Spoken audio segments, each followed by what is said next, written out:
കൊച്ചിയിൽ അയൽവാസി തീ കൊളുത്തിയ ദമ്പതികളിൽ ഭർത്താവ് മരിച്ചു. വടുതല സ്വദേശി ക്രിസ്റ്റഫറാണ് മരിച്ചത്. ഭാര്യ മേരി ചികിത്സയിൽ തുടരുന്നു. ഇരുവരെയും തീ കൊളുത്തിയ വില്യംസ് കൃത്യം നടത്തിയ ശേഷം ആത്മഹത്യ ചെയ്തിരുന്നു. കൊച്ചി വടുതലയിൽ അയൽവാസി തീ കൊളുത്തിയതിനെ തുടർന്ന് ഗുരുതരാവസ്ഥയിൽ ചികിത്സയിലായിരുന്ന ദമ്പതികളിൽ ഭർത്താവായ ക്രിസ്റ്റഫറാണ് മരിച്ചത്. ഭാര്യ മേരി തീവ്രപരിചരണ വിഭാഗത്തിൽ ചികിത്സയിൽ തുടരുകയാണ്. ക്രിസ്റ്റഫറിന് 60% പൊള്ളലേറ്റിരുന്നു. കൊച്ചിയിലെ സ്വകാര്യ ആശുപത്രിയിൽ ചികിത്സയിലിരിക്കെ ഞായറാഴ്ച വൈകിട്ട് 5 മണിയോടെ മരിച്ചു. മൃതദേഹം പോസ്റ്റ്മോർട്ടത്തിന് ശേഷം ബന്ധുക്കൾക്ക് വിട്ടു നൽകും. ഇക്കഴിഞ്ഞ വെള്ളിയാഴ്ച രാത്രി 8 മണിയോടെ വടുതല ഗോൾഡ് സ്ട്രീറ്റിൽ വെച്ചായിരുന്നു അയൽവാസിയായ പൂവത്തിങ്കൽ വില്യംസ് ഇരുവരെയും പെട്രോൾ ഒഴിച്ച് തീ കൊളുത്തിയത്.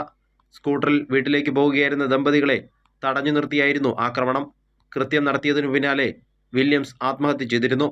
ക്രിസ്റ്റഫറിന് നെഞ്ചിലും കാലിലും ഗുരുതരമായി പൊള്ളലേറ്റിരുന്നു. തങ്ങളുടെ വീട്ടിലേക്ക് വില്യംസ് മാലിന്യവും വിസർജ്യ വസ്തുക്കളും എറിയുന്നതായി ക്രിസ്റ്റഫറും ഭാര്യയും നേരത്തെ പോലീസിൽ പരാതി നൽകിയിരുന്നു. വില്യംസിന്റെ നീക്കങ്ങൾ അറിയാൻ വീട്ടിൽ CCTV ക്യാമറയും സ്ഥാപിച്ചു. ഇതോടെ തർക്കം പ്രതികാരമായി മാറിയതാണ് ഒടുവിൽ തീ കൊളുത്തി കൊലപ്പെടുത്തുന്നതിലേക്ക് എത്തിച്ചത്. കൈരളി ന്യൂസ്, കൊച്ചി.